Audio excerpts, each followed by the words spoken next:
അപ്പോൾ ഇന്നത്തെ ഈ ഒരു വീഡിയോയിൽ ഞാൻ ആദ്യമായിട്ട് നമ്മളെ സബ്സ്ക്രൈബേഴ്സിന് ഒരു ഗിവ് അവേ ചെയ്യാൻ പോകുന്ന കാര്യം പറയുന്നുണ്ട്. അപ്പോൾ അതിന് മുന്നേ ഇന്നത്തെ നമ്മൾ പരിപാടി നോക്കാം. അപ്പോൾ രാത്രിക്ക് നമ്മളിന്ന് ചെമ്മീൻ റോസ്റ്റ് ഉണ്ടാക്കാമെന്ന് വെച്ചിട്ടാണ്. അപ്പോൾ അതിന് വേണ്ടിയിട്ട് മുളക് പൊടി, മഞ്ഞൾപ്പൊടി, ഉപ്പ്, വിനാഗിരി എല്ലാം കൂട്ടിയിട്ടും ആദ്യം ചെമ്മീൻ മസാല പറ്റി മാറ്റി വയ്ക്കാം. പിന്നെ ഒരു ചട്ടിയിലേക്ക് കുറച്ച് വെളിച്ചെണ്ണ ഒഴിച്ച് അതിലേക്ക് ചെമ്മീൻ ഇട്ടിട്ട് ചെറുതായിട്ടൊന്ന് വറുത്ത് കോരി എടുക്കാം നമുക്ക്. പിന്നെ ആ ചട്ടിയിലേക്ക് തന്നെ വെളുത്തുള്ളിയും ചുവന്നുള്ളിയും ഇട്ട് കൊടുക്കുക. നന്നായി വാടി വരുമ്പോൾ മുളക് പൊടി, മഞ്ഞൾപ്പൊടി, ഉപ്പ്, ഗരം മസാല, അതേപോലെ തന്നെ തക്കാളി കൊണ്ടിട്ടൊന്ന് വാട്ടിയെടുക്കുക. അതൊന്ന് തിളച്ച് വരുമ്പോൾ അതിലേക്ക് ചെമ്മീൻ ഇട്ട് കൊടുത്തു കഴിഞ്ഞാൽ നമ്മളെ ചെമ്മീൻ റോസ്റ്റ് റെഡി. നല്ല ടേസ്റ്റ് ഉണ്ടായിരുന്നു കേട്ടോ. ഇനി നമുക്ക് അരത്തിലേക്ക് കിടക്കാം. അപ്പോൾ വേറെ ഒന്നുമല്ല, അപ്പോൾ ഈ ഒരു ടോപ്പാണ് ഞാൻ നിങ്ങൾക്കായിട്ട് ഗിവ് അവേ വയ്ക്കുന്നത്.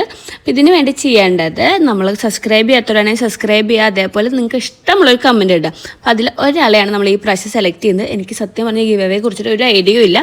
അതുകൊണ്ടാണ് ഇതെല്ലാം സെറ്റായി കഴിഞ്ഞാൽ ഞാൻ 1, 2, 3 ആൾക്കാർക്കൊക്കെ ഗിഫ്റ്റുകൾ തരും. വിന്നറെ സെലക്ട് ചെയ്യുന്നത് ജനുവരി 1-ാം തീയതിയാണ്. അപ്പോൾ സബ്സ്ക്രൈബ് ചെയ്യാത്തവർ പെട്ടെന്ന് തന്നെ സബ്സ്ക്രൈബ് ചെയ്ത് കമൻറ്റ് ചെയ്തോ. ഇനി നമുക്ക് വീണ്ടും നമ്മളെ ചെമ്മീൻ റോസ്റ്റിലേക്ക് വരാം.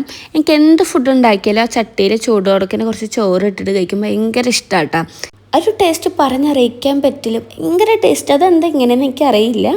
ഈ ഒരു കാര്യത്തിൽ ഞാൻ മാത്രമല്ല കേട്ടോ അഡിക്റ്റ്. കാത്തുമായാലും ഏട്ടനാണേലും ഭയങ്കര ഇഷ്ടം തന്നെയാണ്. ചട്ടിയിൽ തീറ്റ കഴിഞ്ഞപ്പോൾ പിന്നെ ഞങ്ങൾ കുറച്ച് പ്ലേറ്റിൽ ചോറ് എടുത്തിട്ട് ടി വിയും കണ്ട് ഫുഡൊക്കെ കഴിച്ചു. അപ്പോൾ എന്തായാലും ഇന്നത്തെ ഇവിടെ എത്രയ്ക്കുള്ളൂ. ബൈ.